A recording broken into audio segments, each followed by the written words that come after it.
At sana po ay makuha nyo ang mensahe at magustuhan po ninyo ito. Purihin po ang ating Panginoon. Amen.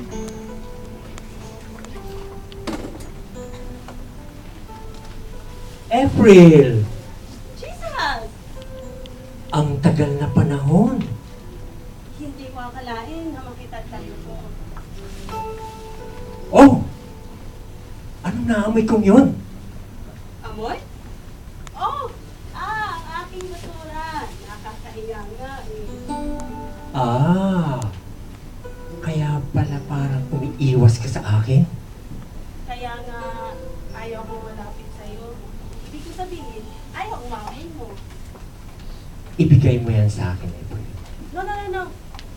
It's okay. Basura ko ito. At gusto ko ito, kaya ako ang bahala dito. April, trabaho ko ito. Ang kuhain, ang kahinaan ng mga tao. Kaya, bigay mo sa akin. Aalis muna ako. At maglinis ng konti. At babalik ako. Ngunit, April, paano mo yung gagawin? Ibigay mo yan sa akin at hayaan mo na ako ang magpasan ng kabigatan mo. Sige na. Bigay mo sa akin. Yan. Yan. Yan. Anong naramdaman mo? Wow! Grabe! Ngayon ko naramdam ng ganito. Ang sarap ng pakiramdam. Para ako nakalaya sa matagal ko ng kabigatan sa buhay. Wow! Praise God! Katulad ng sabi ko, kung ikaw ay nabibigatan o napapagal sa iyong sarili, ay ibigay mo yan sa akin. Maraming salamat, Jesus. Pero may isang bagay na gusto kong kunin. No! Wag! Huwag mo lang bawiin pa yan. Maraming salamat, Jesus. Sa lahat ng sakripisyo at lahat ng kabutihan na ginawa mo sa akin. Maraming salamat, Jesus. Anong ginawa mo?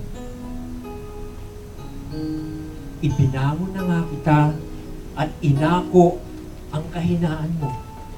Ngunit, ibalik mo yan dito. Ibalik mo. No, Jesus. Akin ito. At gusto ko, Huwag mo nang ingatan yan. Ibalik mo yan dito. no, Jesus.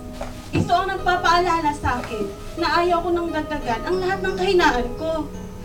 April, katulad ng sabi ko sa iyo, isuko mo ng lahat ang kahinaan mo at huwag mo nang gawin ang hindi nakalulugod sa aking Ama. Pero Jesus, akin ito. Oo. Ngunit ang nais ko ay maging matuwid ka at matapat. Tingnan mo, pagkatapos na maiahon kita sa kahinaan mo, ay patuloy mo pa rin itong binabalik-balikan. April, sa tuwing makikita kita, hindi ko tinitingnan ang kahinaan mo. Ang tinitingnan ko ay yung totoong ikaw. Sapagkat ang nais ko ay sumunod ka sa akin. Sapagkat ang nais ko ay makamtan mo ang pangako ng aking Ama. Sapagkat ang sabi niya, meron siyang nakahandang tahanan doon sa kanyang kaharian para sa iyo. At doon ay wala nang bigati. Wala nang kalungkutan. Wala nang dusa. Wala nang sakit. At higit sa lahat, doon ay wala nang kamatayan. April, this is what I'm fighting for. This is what I'm dying for. April. Jesus, please forgive me. Patawarin mo ako sa lahat ng nagawa ko. Pinatawad na kita. Ngunit, pinatatawad mo na ba ang iyong sarili? Marami pong salamat. Purihin po ang ating Panginoon.